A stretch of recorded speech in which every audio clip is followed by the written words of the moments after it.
দেখো, এর জন্য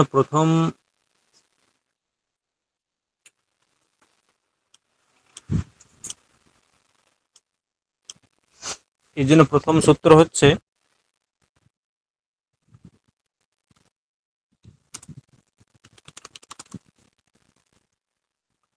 উপমিতম ব্যাঘ্রাদিভিঃ সামান্যা প্রয়োগে।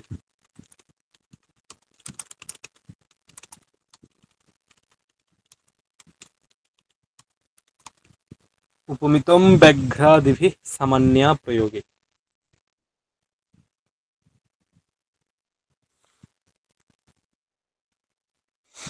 উপমিতম ব্যাঘ্রাদিভিঃ সামান্যা প্রয়োগে। না, সূত্রার্থ কি? সূত্রার্থ হচ্ছে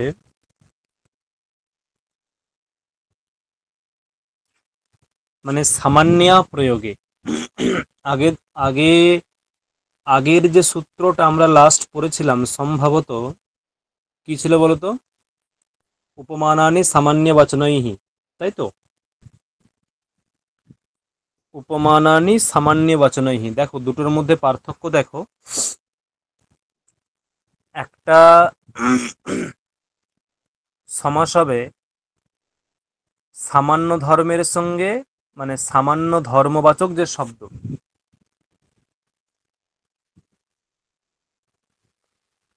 সামান্য ধর্মবাচক যে শব্দ, সেই সামান্য ধর্মবাচক শব্দের সঙ্গে উপমানবাচক শব্দের, এটা হচ্ছে একটা প্রথম ইয়ে। এটা আমরা আগের দিন পড়েছিলাম, উদাহরণ পেয়েছিলাম ঘন ইব শ্যাম ইত্যাদি উদাহরণ পেয়েছিলাম। যে যেখানে সাধারণ ধর্ম, চন্দ্র ইব মুখম সুন্দরম, চন্দ্র ইব সুন্দরম মুখম, এইরকম আমরা বলে চন্দ্র ইব সুন্দরম মুখম, এইরকম আমরা বলে আমরা কি রূপ পেয়েছিলাম? চন্দ্র ইব সুন্দরম মুখম। তাহলে এখানে উপমান কোনটা আর সাধারণ ধর্ম কোনটা? সুন্দরটা সাধারণ ধর্ম, আর উপমান কোনটা? চন্দ্র। চন্দ্র। তাহলে এখানে যে উপমানটা হচ্ছে চন্দ্র, আর সুন্দরমটা হচ্ছে সাধারণ ধর্ম, তাহলে এই উভয়ের সমাসে কি হবে? উভয়ের সমাসে কি হবে? চন্দ্র সুন্দরম মুখম পশ্যামি, এরকম চন্দ্র সুন্দরম মুখম পশ্যামি, মানে উপমানবাচক শব্দের সঙ্গে সাধারণ ধর্মবাচক শব্দের সমাস হয়েছিল আগেরটাই। এটাই দেখো বলছে যে সামান্যা প্রয়োগে, মানে সামান্য বাচক যে শব্দ বা সামান্য ধর্মবাচক যে শব্দ, সামান্য ধর্মবাচক যে শব্দ, ওই শব্দের এখানে ওই শব্দের এখানে প্রয়োগ থাকবেই না, সামান্য অপ্রয়োগে এরকম, মানে সামান্য ধর্মের অপ্রয়োগ থাকলে উপমিতম ব্যাঘ্রাদিভি,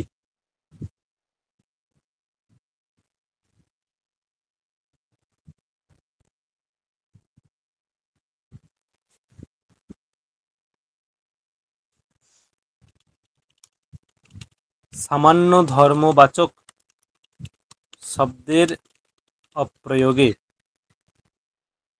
সামান্য ধর্মবাচক শব্দের অপ্রয়োগে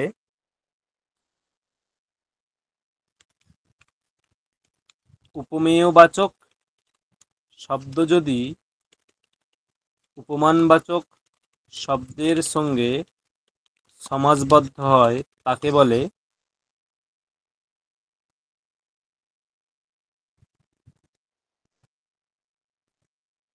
কর্মধারয় সমাস।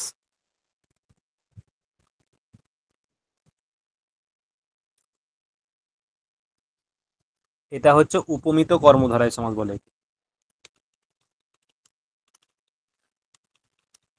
অ্যাকচুয়ালি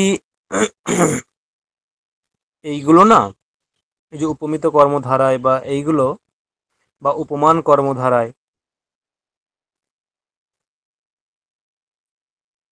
এইগুলো পাণিনি স্বীকার করেনি। এইগুলো মানে পাণিনি নিজে এগুলো কোথাও বলেনি যে এটা উপমান কর্মধারা, এটা উপমিত, এরম বলেননি উনি। এই সবগুলো কি উনি উনি সবকটা কি কিসের মধ্যে ফেলেছেন? উনি সব এই মানে এই রকম সমাসগুলো পাণিনির মতে কর্মধারায় সমাস, কিন্তু সেখানে যে উপমিত কর্মধারায় বা উপমান কর্মধারায় এরকম উনি কিছু ভাগ করে দেননি। ঠিক আছে, এই হচ্ছে বিষয়। দেখো,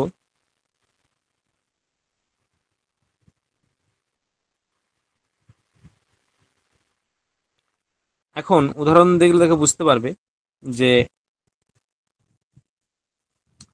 না, এখানে বলছে যে ব্যাঘ্রাদেবী, এই ব্যাঘ্রাদেবী পদের দ্বারা উপমানকে নির্দেশ করেছে।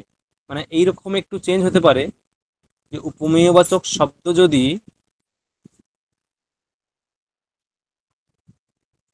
উপমেয়বাচক শব্দ যদি ব্যাঘ্র প্রভৃতি এরকম উপমানবাচক শব্দের সঙ্গে সমাস হয়, মানে সেখানে উপমান হিসেবে কে থাকবে না ব্যাঘ্র প্রভৃতি, উপমান হিসেবে কে থাকবে না ব্যাঘ্র প্রভৃতি, সেখানে উপমান হিসেবে থাকবে। এই হচ্ছে ব্যাপার, সেখানে উপমিত কর্মধারায় সমাস বলা হয়। উদাহরণ কি হবে?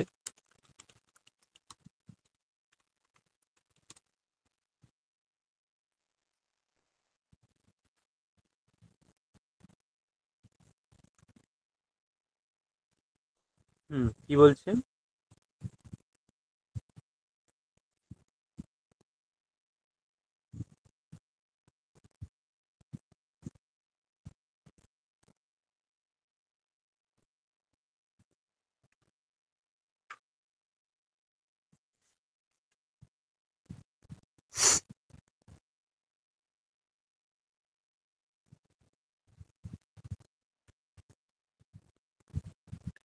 বলছে দেখো যে পুরুষ একটা উদাহরণ আছে যে পুরুষ ব্যাঘ্র, বা এরকম হয় না, যার উদাহরণ যে সিংহ মানবক,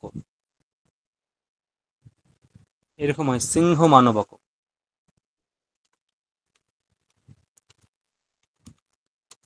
সিংহ মানবক। এখানে এর বিগ্রহ হবে এরকম যে সিংহ ইব মানবক, সিংহ ইব মানবক এরকম, বা এটাও এরকমও হতে পারে যে মানবক ইব মানবক সিংহ ইব, মানবক সিংহ ইব এরকম। মানবক পদের অর্থ জানা আছে? মানবক পদের অর্থ, মানবক পদের অর্থ হলো বাচ্চা, শিশু, শিশুকে বলা হয় মানবক। এখন তাহলে সিংহ মানবক কেন বলা হচ্ছে না? শিশুটা খুব তেজি, সে খুব সাহসী, পরাক্রমী, সেই জন্য তাকে সিংহের সঙ্গে তুলনা করা হচ্ছে, সিংহ মানবক। ঠিক আছে, অ্যাকচুয়ালি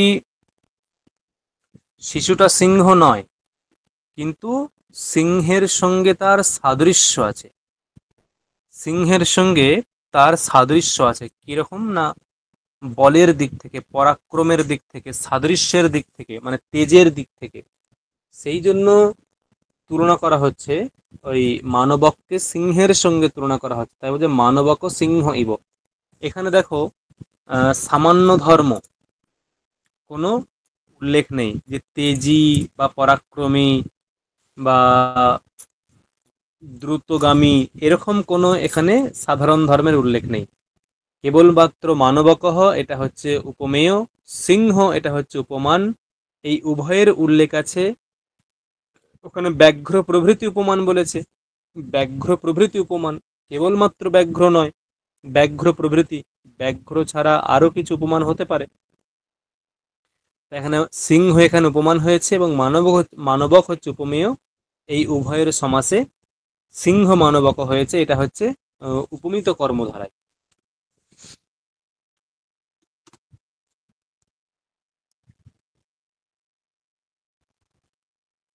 সিংহ মানবক। আর কি হতে পারে? আর একটা কি বললাম যেন প্রথমেই, যে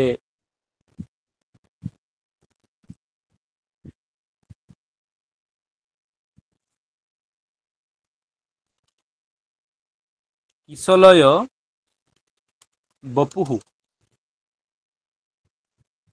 কিশলয় বপুহু এরকম বলা হবে। এর বিগ্রহ কিরকম হবে বলতো? এর বিগ্রহ কিরকম হবে? কিশলয় বপুহু বিগ্রহ কিরকম হবে?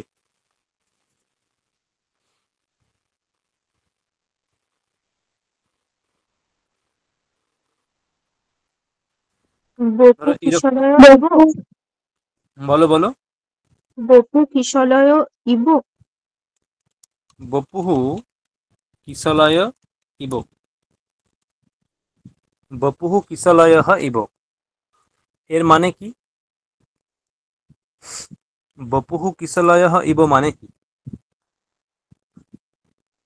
মানে বপুহু মানে কি? শরীরটা শরীরটা ওই পাতার মতন নরম বা কিছু। নরম, একদমই তাই। মানে কিশলয় কাকে বলে? কিশলয় হচ্ছে এই যে কচি যখন পাতা। কচি পাতা, একদম কচি পাতা। তাহলে এখানে দেখো, এখানে উপমান কোনটা? এখানে উপমান কোনটা? কিশলয়। কিশলয়। আর বপুহু হচ্ছে উপমেয়, তাই এই উভয়ের সমাসে বপুহু কিশলয় ইব, এটা হচ্ছে উপমিত কর্মধারায়। স্যার কখন ক্লাসটা শুরু হয়েছে? এই তো মিনিট 10। ও, আমি ভাবলাম হবে না, ওই জন্য ফোন অফ করে রেখেছিলাম। হুম, এটাই ধরো বলা হলো যে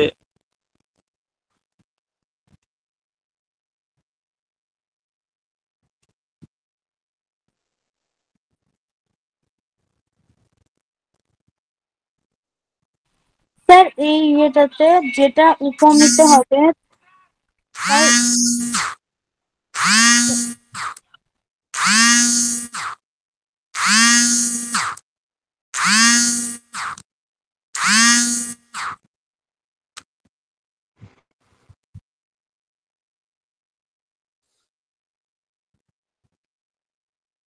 হ্যাঁ, কি বলছিলে বলো, স্মৃতি কিছু বলছিলে? হ্যাঁ বলছি যে এই ইয়ে অনুযায়ী যেটা উপমিত হবে তার পূর্ব নিপাত হবে, এরকম কোনো ইয়ে আছে? হুম, তার মানে পূর্ব যেরকম নিপাত। আছে পদ্মম ইব মুখম, তার সমাসবদ্ধ হচ্ছে মুখ পদ্মম। তারপরে আছে সিংহ ইব মানব, মানবক সিংহ। এরকম কোনো আছে যে যেটা উপমিত হবে তার পূর্ব নিপাত হবে? কিন্তু আপনি তো এখানে করেননি। যেমন কিশলয় বপু, এখানে উপমিত তো বপু হয়েছে, তাহলে বপু কিশলয় হওয়া উচিত ছিল, কিশলয় বপু করেছেন।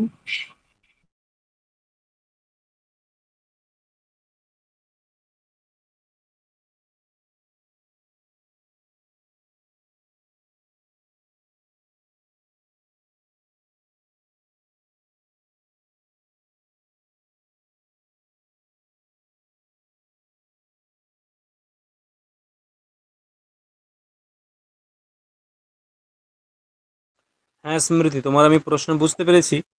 তুমি বলতে চাইলে যে এই যে যেখানে সমাসবদ্ধ রূপটা পাচ্ছি, সেখানে কি আহ উপমেয়ের পূর্ব নিপাত হবে এমন কোনো নিয়ম আছে, হ্যাঁ কি না? তাই তো? হুম, একদম। দেখো, এইরকম কোথাও বলে দেয়নি, একমাত্র দ্বন্দ্ব সমাস ছাড়া। দ্বন্দ্ব সমাসে কেবলমাত্র পূর্ব নিপাতের নিয়মগুলো মানে আলাদা আলাদাভাবে উল্লেখ করা হয়েছে, কিন্তু অন্যান্য সমাসে কোথাও আলাদা করে উল্লেখ করেনি যে এর পূর্বনিপাত হবে। তোমাকে সমাস বিধায়ক সূত্র দেখে বুঝতে হবে যে ওখানে কার পূর্বনিপাত হবে। দেখো এখানে সূত্রেতে এই যে সূত্রটা, এখানে কোনটা প্রথমান্ত আছে দেখে বলো তো। ব্রাহ্মদেবী। ব্যাঘ্রাদেবী প্রথমান্ত আছে? বাহ। না না, ব্রাহ্মদেবী না। উপমিতম। উপমিতম। উপমিতম, তার মানে উপমেয়বাচক শব্দের পূর্বনিপাত হবে। ব্যাঘ্রাদেবী কোন কোন বিভক্তি স্মৃতি? ষষ্ঠী। বাপরে তৃতীয় বাপ। বহুবচন। ও, ষষ্ঠী। মানবক সিংহ হবে, ঠিক আছে, আমি ভুল লিখেছিলাম, মানবক সিংহ। বাকিগুলো ঠিক আছে। হ্যাঁ, আর এখানে তার বিগ্রহ বাক্যটা সিংহ ইব মানবক এরকম হবে। ওটা তুমি যা খুশি করতে পারো। ওরকম এখানেও কোনো রুলস নেই। বপু কিসলয় কিস লয় হবে, বপু কিসলয় হবে। কারণ তুমি তুমি ধরো এরকম করলে, ঠিক আছে, ভেবে দেখো, মানবক সিংহ ইব, আর যদি বলা হয় যে সিংহ ইব মানবক, দুটোর পার্থক্য কোথায় আছে? মানবক সিংহ ইব, সিংহের মতো, মানবক মানবকটি সিংহের মতো, আর সিংহ ইব মানবক, এতে পার্থক্য পার্থক্য তো কোথাও নেই। তুমি বিগ্রহ বাক্যটা এরম লিখতেই পারো, কিন্তু যখন তুমি সমাসবদ্ধ করবে সেখানে উপমেয়বাচক যে শব্দ তার পূর্বনিপাত করতে হবে। হ্যাঁ, আমি ওটাই বলতে চাইছিলাম। করহ কিসলয় কি হবে? করহ, করহ ইব কিশলয়। করহ হ্যাঁ, কিসলয় ইব, ইব। মানে হাতগুলি কিসলয়ের মতো, এইরকম অর্থ হবে। বা কিসলয় ইব করহ, কিসলয় ইব করহ, বোঝা গেল? কিসলয় ইব করহ।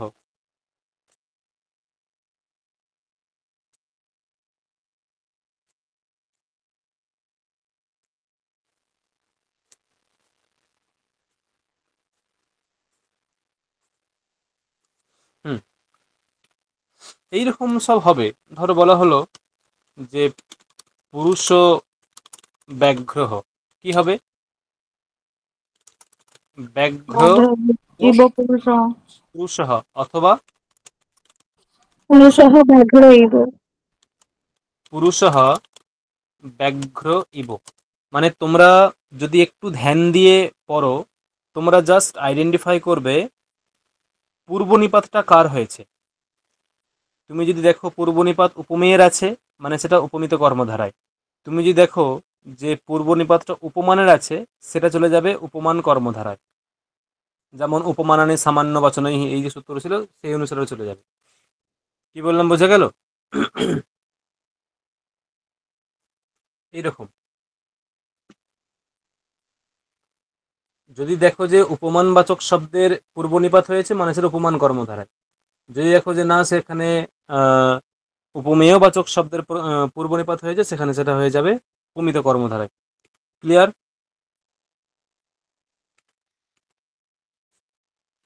হ্যাঁ স্যার।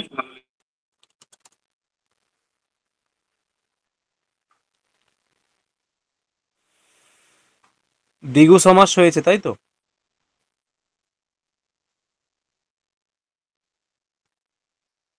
হ্যাঁ, দিঘু দেখো হয়েছে। হুম,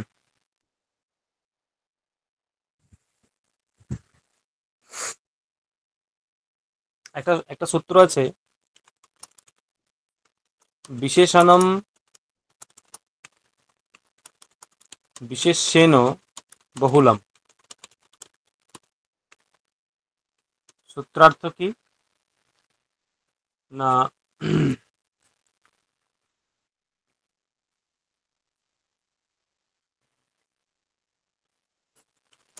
বিশেষণ বাচী সুবন্ত পদ যদি সমান বিভক্তি বিশিষ্ট বিশেষ্যবাচক পদের সঙ্গে সমাসবদ্ধ হয় তাকে বলে কর্মধারয় সমাস। বা এটাকে ওই তৎপুরুষ তাকে বলে কর্মধারয় সমাস, যা তৎপুরুষের অন্তর্গত। মানে বিশেষ করে কি হয়, এই যে রূপক কর্মধারায় বা উপমিত কর্মধারায় বা উপমান কর্মধারায়, এইগুলো সবই তৎপুরুষ সমাস। এইগুলো সবই তৎপুরুষ সমাস, মানে এগুলো সব তৎপুরুষ সমাসেরই ভাগ। এরপরে যেখানে যে বৈশিষ্ট্যটা ফুটে ওঠে, যদি উপমেয়ের পূর্বনিপাত সেখানে উপমিত কর্মধারায়, উপমানের পূর্বনিপাত উপমান কর্মধারায়, এগুলো সব কিছু কিছু বৈশিষ্ট্য পরিবর্তন হওয়ার জন্য সেই নাম ধারণ করে। এখানে দেখো কি বলছে, কিন্তু মাথায় রাখবে যে কর্মধারায় সমাস চেনার উপায় হচ্ছে যে পদগুলোকে নিয়ে সমাস হবে সেই পদগুলো একই বিভক্তি যুক্ত হবে। এটা হচ্ছে স্পেশাল বৈশিষ্ট্য। দ্বন্দ্ব সমাসেও এটা হয়, কিন্তু দ্বন্দ্ব সমাসে চয়ের প্রয়োগ থাকে, চ। দ্বন্দ্ব সমাসেও এরকম হয়, দ্বন্দ্ব সমাসে চকার থাকে। কিন্তু রামশ্চ লক্ষ্মণশ্চ, রামশ্চ লক্ষ্মণশ্চ, এই যে রামশ্চ লক্ষ্মণশ্চ করা হলো, এখানেও কিন্তু দ্বন্দ্ব সমাস এবং সমান বিভক্তি যুক্ত দুটো পদ আছে, কিন্তু এখানে কর্মধারায় বা তৎপুরুষ সমাস নয়। কিন্তু দেখো, পুরুষঃ ব্যাঘ্রঃ ইব, পুরুষঃ প্রথমান্ত, ব্যাঘ্রঃ প্রথমান্ত, দুটোই সমান বিভক্তি যুক্ত, বাট ঠিক আছে, এখানে চয়ের প্রয়োগ হয়নি, চকারের প্রয়োগ হয়নি। তার মানে দ্বন্দ্বের মধ্যে এটা অন্তর্ভাব হবে না, তার মানে এটা কর্মধারায় হবে। একমাত্র কর্মধারায় সমাসে, মানে যদি চকারের প্রয়োগ না থাকে এবং যদি সমান বিভক্তিযুক্ত হয় সমসমান পদগুলো, তুমি সেখানে শিওর বলতে পারবে যেটা কর্মধারায় সমাস। দেখো বোঝা গেল কি বললাম? যা বললাম বোঝা গেল? হ্যাঁ দাদা। হ্যাঁ।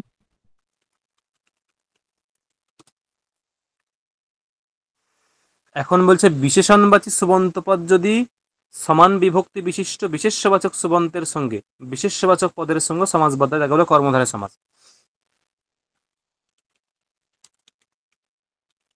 নীলম উৎপলম, কি হবে বলো তো এখানে সমাসবদ্ধ পদটা? নীলোৎপল। নীলোৎপল। হুম,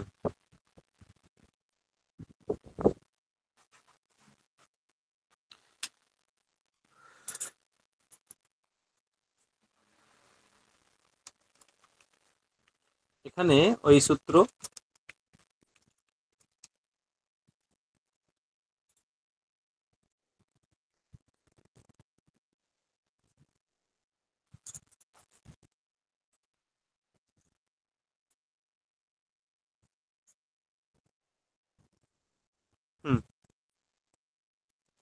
বিশেষণম বিশেষ্যেন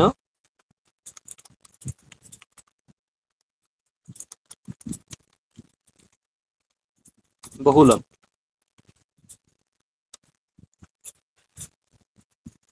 রূপটা হবে নীলোৎপলম।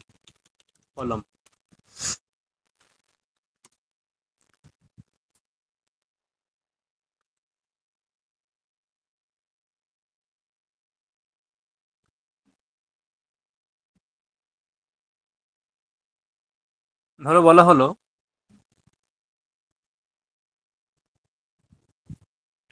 হরিত মানে সবুজ না?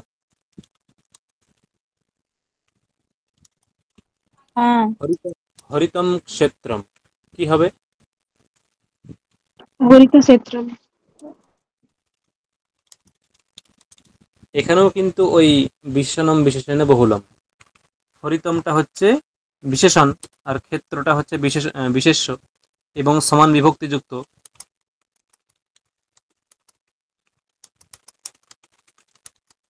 ঠিক আছে,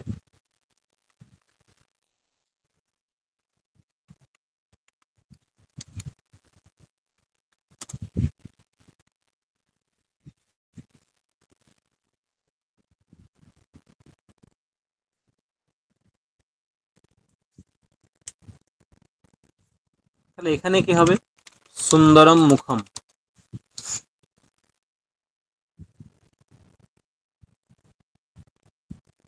মুখ সুন্দরম। মুখ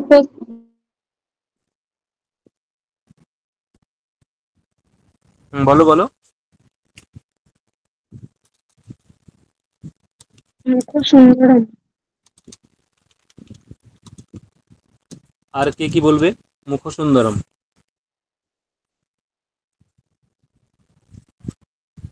সুন্দর মুখমটা সুন্দর হবে। মুখম। কেন সুন্দর মুখম আর কেন মুখ সুন্দরম? কারণ মুখটা যদি বিশেষ্য বিশেষণের যে হয় নাকি এটা উপমিত, এই হিসাবে ধরছে। যদি উপমিত কর্মধারায় হয় তাহলে মুখ সুন্দরম হবে, কিন্তু ইবো নেই, ইবো পদটা থাকতে হবে কি উপমিত কর্ম, উপমিত ব্যাঘ্রাদীপী এই সূত্রের মধ্যে বিগ্রহ বাক্যে কি ইবো থাকাটা ম্যান্ডেটরি?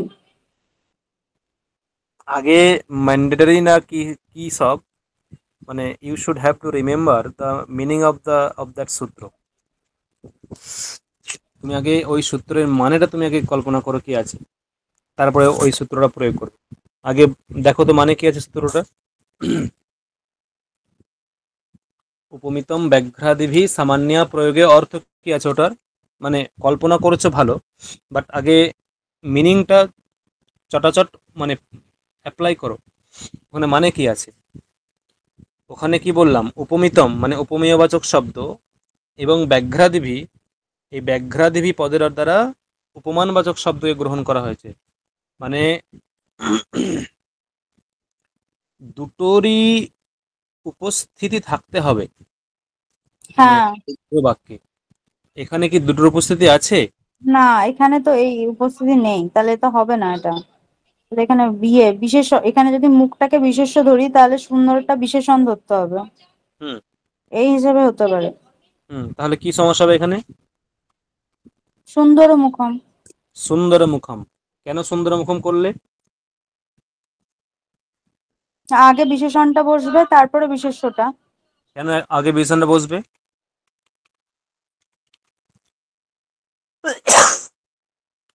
বিশেষণম বিশেষণটা বিশেষেণ বহুলম সূত্র অনুসারে।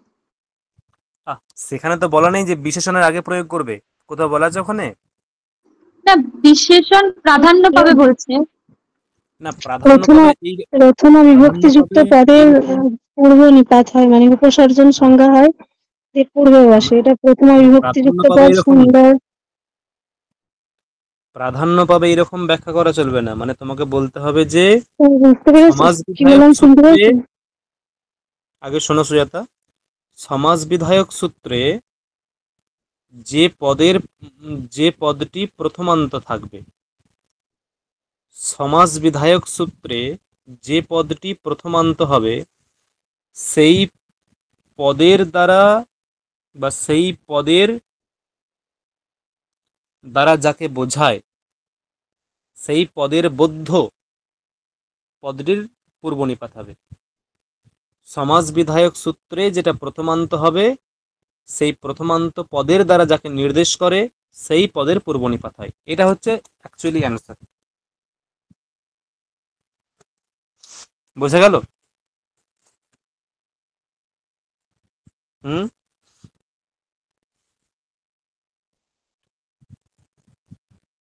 এই হচ্ছে সূত্রার্থ। হ্যাঁ স্যার। স্ক্রিন দেখতে পাচ্ছি না। কেন? আমিও দেখতে পাচ্ছি, দেখো তোমার কোনো প্রবলেম হচ্ছে? সবাই দেখতে পাচ্ছ না স্ক্রিন? দেখা স্ক্রিন চলছে, যাচ্ছে। স্ক্রিন চলছে।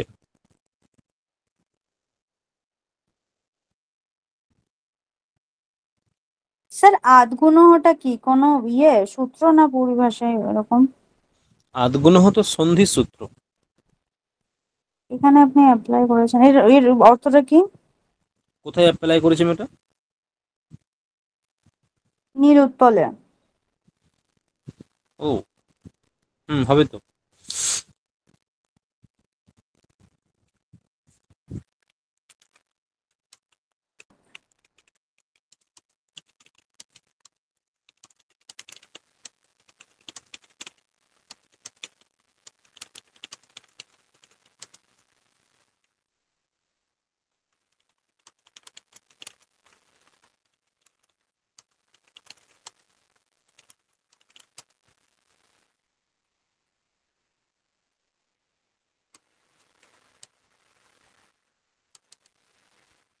এটা হচ্ছে অর্থ।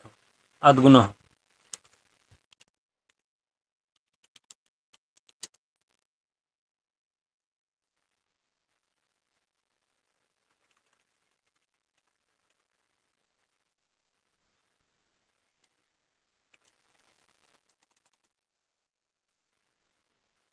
হুম। অকারের পরে এই যে নীল লয়ের পরে অকার আছে, অকারের পরে যদি অচ থাকে, অচ মানে উকারটা হচ্ছে অচ, তাহলে পূর্ব এবং পরের স্থানে, পূর্ব মানে লয়ের পরে অকার, পর মানে উকার, পূর্ব এবং পরের স্থানে একটি গুণসংজ্ঞক বর্ণের আদেশ হবে। একটি গুণসংজ্ঞক মানে গুণসংজ্ঞক বর্ণ কি কি? হস্যই হস্য উ ঋলি। গুণসংজ্ঞক বর্ণ। হুম, গুণসংজ্ঞক বর্ণ। স্যার শুনতে পাচ্ছি না, দেখতেও গুণ পাচ্ছি না। গুণসংজ্ঞক বর্ণ কি কি? এ ও। অ, এ, ও। কি সব ভুলভাল বকে।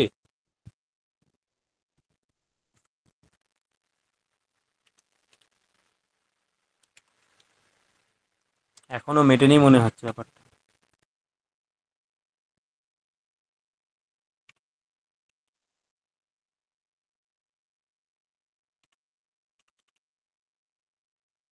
গুণসংজ্ঞক বর্ণ অ, এ, ও।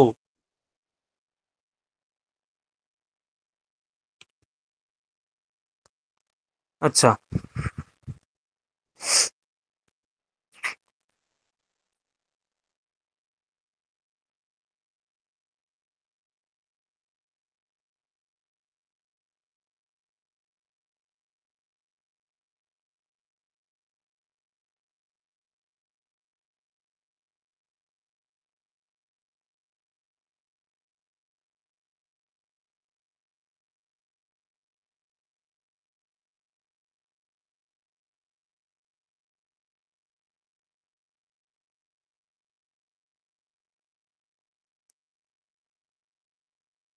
এরপরে একটা সমাস আছে, ওই নয় সমাস, নয় তৎপুরুষ সমাস, আমরা জানি সবাই নয় তৎপুরুষ সমাস, সেটা দেখো।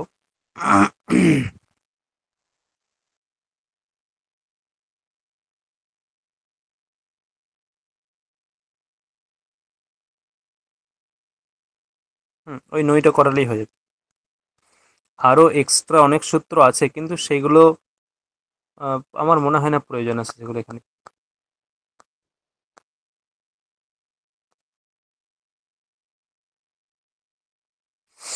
নয় তৎপুরুষ সমাস তোমরা এমনি নির্ণয় করতে পারবে, কিন্তু সূত্র কি সেইগুলো দেখিয়ে দিতে হবে একটু, আর কিছু না।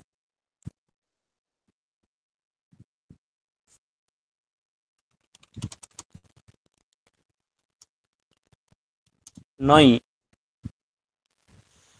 সূত্র, এটা হচ্ছে সূত্র। সূত্রার্থ কি?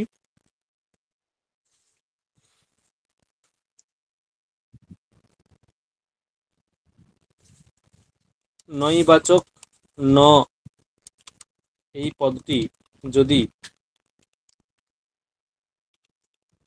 সুবন্তের সঙ্গে সমাসবদ্ধ হয়, তাহলে তাকে নয় তৎপুরুষ সমাস বলে। নয়বাচক এই পদটি যদি সুবন্তের সঙ্গে সমাসবদ্ধ হয়, তখন তাকে বলা হয় নয় তৎপুরুষ সমাস। না, সূত্রার্থ কি? উদাহরণ জানি। ন ব্রাহ্মণঃ কি হবে? ন অব্রাহ্মণ। অব্রাহ্মণঃ। ন ব্রাহ্মণঃ অব্রাহ্মণঃ। এই নয়ের ছটা অর্থ আছে। নয় তৎপুরুষ মানে এই যে নকার আছে না, এই নয়ের ছটা অর্থ আছে।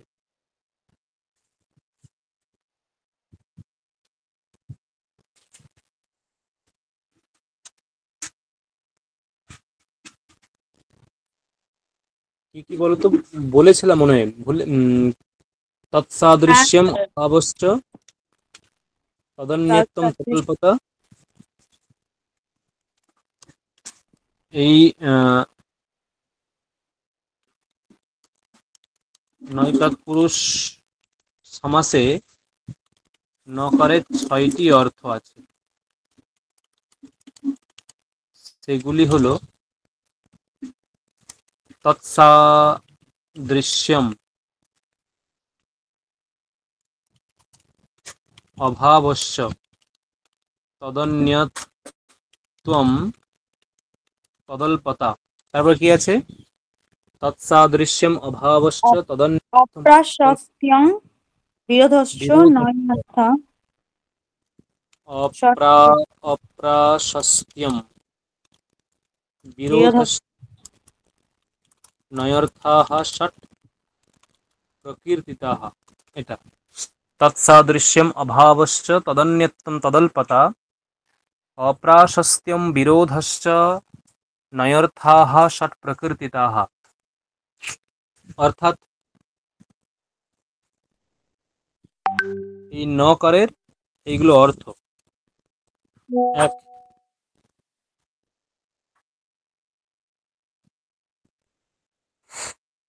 তোমরা সবাই শুনতে পাচ্ছ তো ঠিকঠাক? হ্যাঁ, শোনা যাচ্ছে। হ্যাঁ দাদা শোনা যাচ্ছে। শুনতে পাচ্ছি। এটা কেন শুনতে পাচ্ছ না?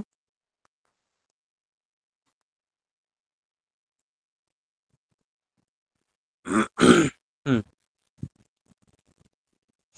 তৎসাদৃশ্যম 2, অভাব 3, তদন্যত্বম 4, তদল্পতা 5,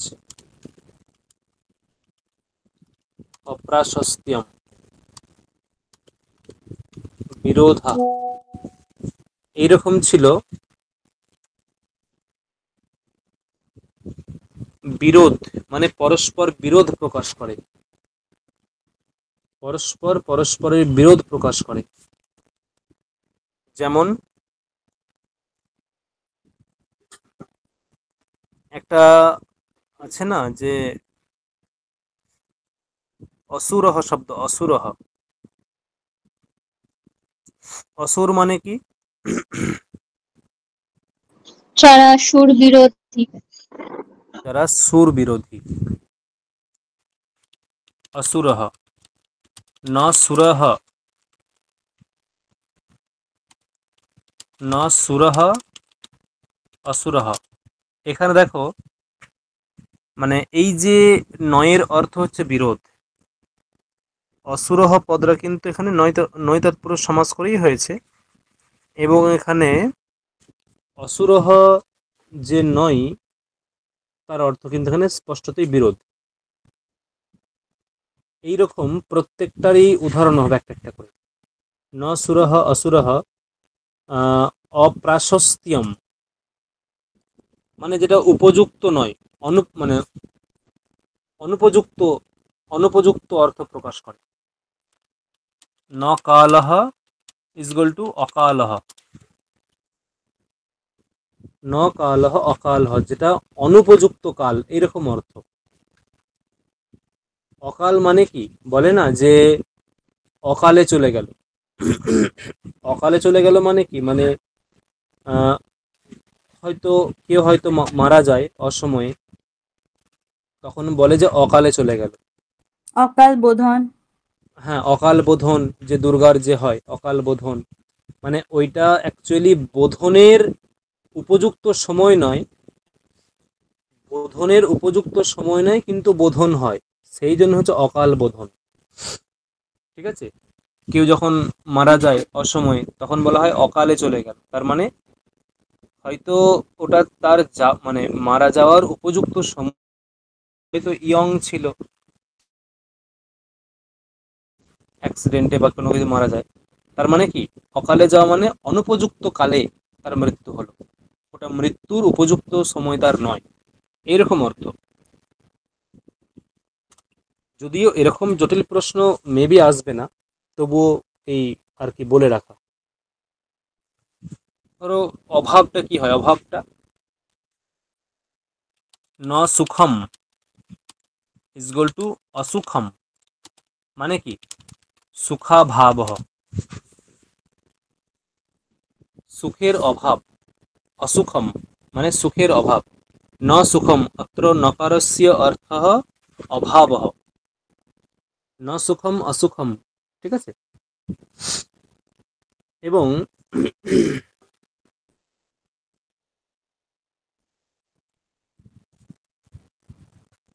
আর কি হবে, তদন্যত্তম কি হবে না, সম্ভবত ধরো সামনে একটা বোতল রাখা আছে, বোতল, সামনে একটা বোতল রাখা আছে, ওই বোতলটাকে উদ্দেশ্য করে আমি বলছি অয়ম ন ঘটঃ, ন ঘটঃ, মানে আমি বোতল সামনে রাখা আছে, আমি তাকে উদ্দেশ্য করে বলছি যে অয়ম ন ঘটঃ, এটা ঘট নয়। তার মানে কি, ওটা কি, ঘট ভিন্ন অন্য কিছু, মানে ঘট বোতল। ভিন্ন অন্য কিছু, একদম ঘট ভিন্ন অন্য কিছু। দেখো ন ঘটঃ মানে অঘটঃ, অয়ম ন ঘটঃ, এটা ঘট নয়, তার মানে ঘট ভিন্ন অন্য কিছু, ঘট ভিন্ন অন্য কিছু, অয়ম ন ঘটঃ অঘটঃ, তদন্য তদল্পতা। উম,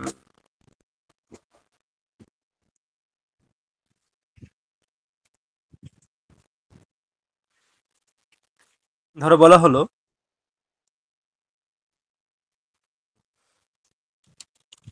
ন কেশি অকেশি, ন কেশি অকেশি, মানে কেউ ধরো ছোট ছোট চুল রেখেছে, যার চুলগুলো খুব ছোট ছোট, তার যদি নকারের অর্থ নেই, নয়ের অর্থ নেই এরকম ধরলাম, যে ন ইজ ইকুয়াল টু নেই, আর কেশি কেশ মানে চুল, মানে চুল নেই যার, তাহলে তার তো মাথা নাড়া হবে, একদমই চুল থাকবে না। কিন্তু এখানে নয়ের অর্থ হচ্ছে অল্প, নয়ের অর্থ অল্প, মানে চুল আছে বাট অল্প আছে। যদি আমি নকারের অর্থ নেই ধরি, তাহলে চুল থাকবেই না এমন অর্থ হবে, বাট এখানে কিন্তু চুল আছে বাট অল্প আছে।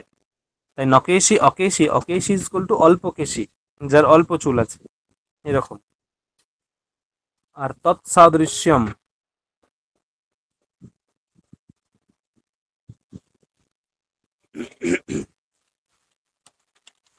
ন ব্রাহ্মণঃ অব্রাহ্মণঃ, মানে ব্রাহ্মণ নয় কিন্তু, ব্রাহ্মণ নয় কিন্তু ব্রাহ্মণ সদৃশ, এরকম অর্থ, ব্রাহ্মণ নয় কিন্তু ব্রাহ্মণ সদৃশ।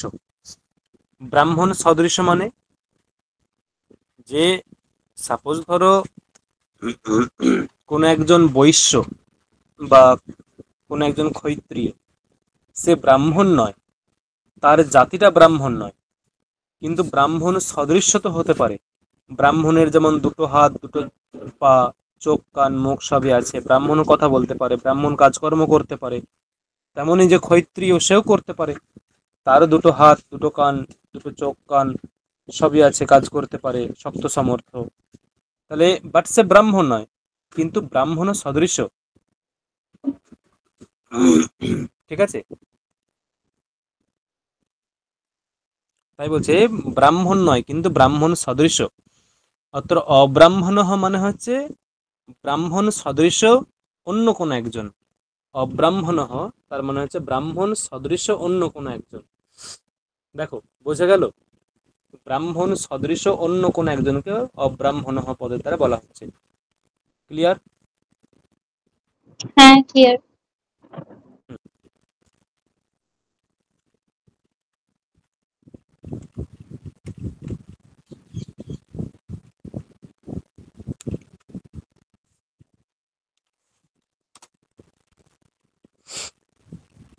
ধরো এক জায়গায় বলা হলো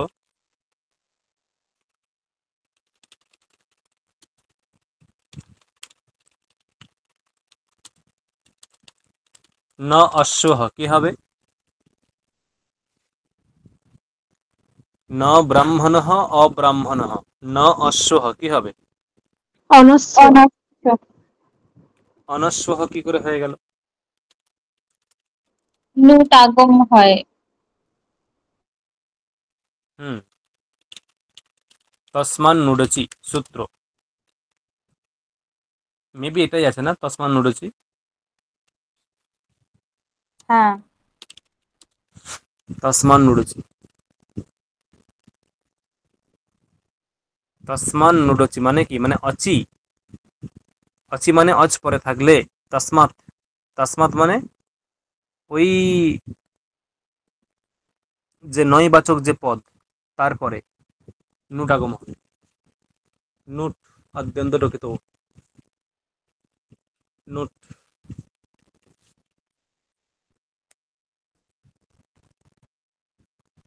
আদিতে বসবে, কি করে হবে? মানে ইয়েটা কার আগম হচ্ছে, নোটটা কার আগম হবে? নোটটা কি আর একবার বলুন স্যার, নোটটা? নোটটা আগম মানে নোট আগমটা কার হবে? নয়ের হবে নাকি অশ্বের হবে?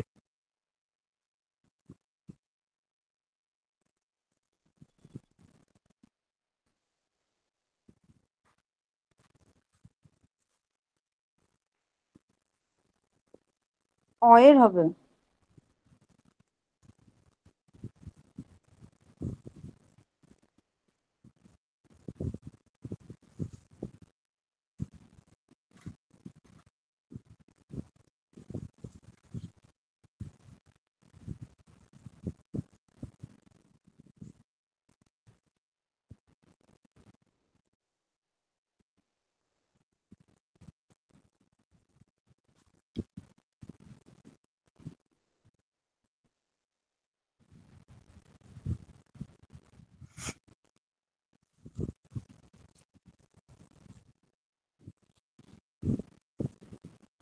হুম, এই যে এখানে হলো না, মানে এখানে যে হলো, যে এখানে উদাহরণ দেখানো হলো, এই দেখো প্রত্যেকটাতেই আমাদের অকার চলে এসছে, ন ব্রাহ্মণঃ অব্রাহ্মণঃ। এই যে ন ব্রাহ্মণঃ অব্রাহ্মণঃ, এখানে আরেকটা সূত্র ছিল জানো তো, এটা দেখানো হলো না।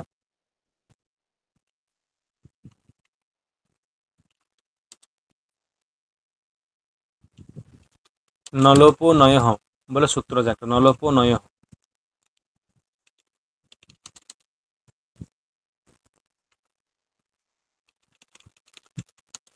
না, উত্তর পদ যদি পরে থাকে তাহলে নকারের নয়ের নকারের লোপ হবে। এখানে নয়ের নকারের লোপ হবে বলতে এরকম,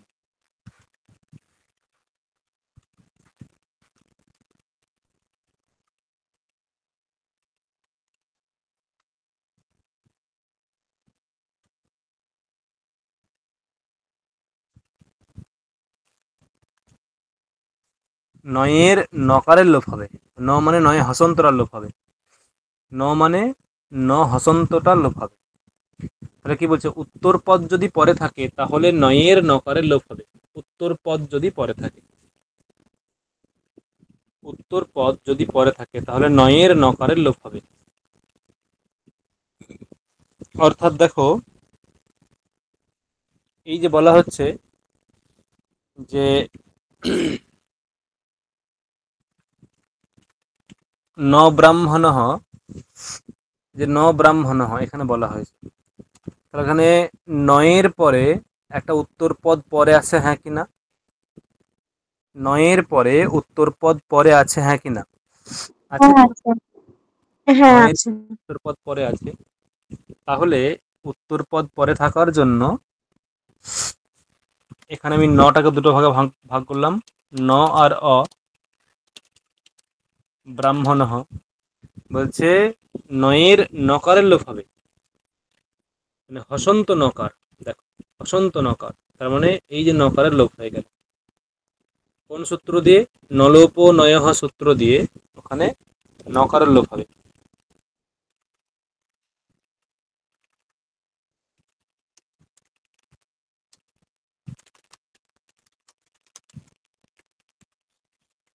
দিয়ে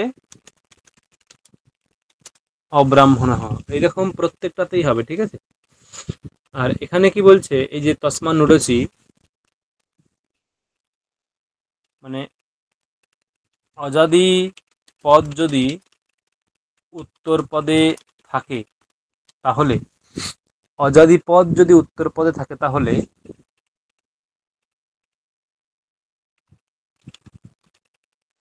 লুপ্ত নকারের পরে নোট আগম হবে। অজাদি পদ, অজাদি অচাদি হয়ে গেছে ওটা,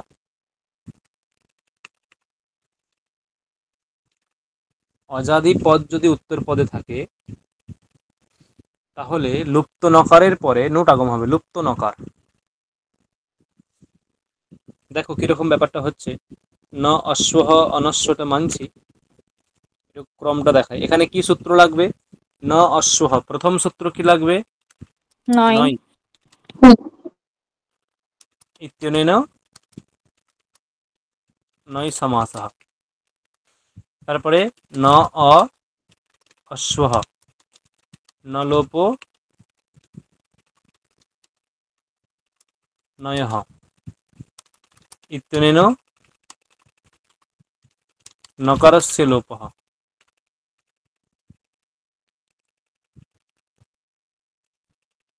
তাহলে অ অশ্বহ, এখানে আসবে ওইটা তসমান তসমান নুডসি, অ নুট অশ্ব, অনুবন্ধ লোপে। অনুবন্ধ লোপ করলে কি থাকবে? ওই টকারির সঙ্গে অ অও থাকবে না, নকার থাকবে শুধু। ন থাকবে তো। শুধুমাত্র নয় হসন্তরায় থাকবে। টকারটা ইৎসঙ্গ হবে হলন্ত্যম দিয়ে, উকারটা ইৎসঙ্গ হবে উপদেশে অজননাশ্র ঈদ দিয়ে, দুটোরই তস্য লোপ, এই সূত্রে লোপ হয়ে যাবে, দিয়ে ন থাকবে না। অ নয় হসন্ত অশ্ব, যোগ করলে অনশ্ব। দেখো কোনো ডাউট আছে? এইরকম মানে তোমাকে দেখতে হবে সেখানে অনশ্ব হবে যখন নয়ের পরবর্তী পদটা, মানে নয় তৎপুরুষ সমাসে নয়ের পরবর্তী পদটা অজাদি হবে, তখনই ওই নুটাগমটা হবে। আবারও বলছি, নয়ের নয় তৎপুরুষ সমাসে নয়ের পরবর্তী পদটা অজাদি হলে তবেই সেটা, তবেই সেখানে নুটাগম হবে এবং অনস্ব এরকম কোনো পদ হবে। দেখো বোঝা গেল মোটামুটি?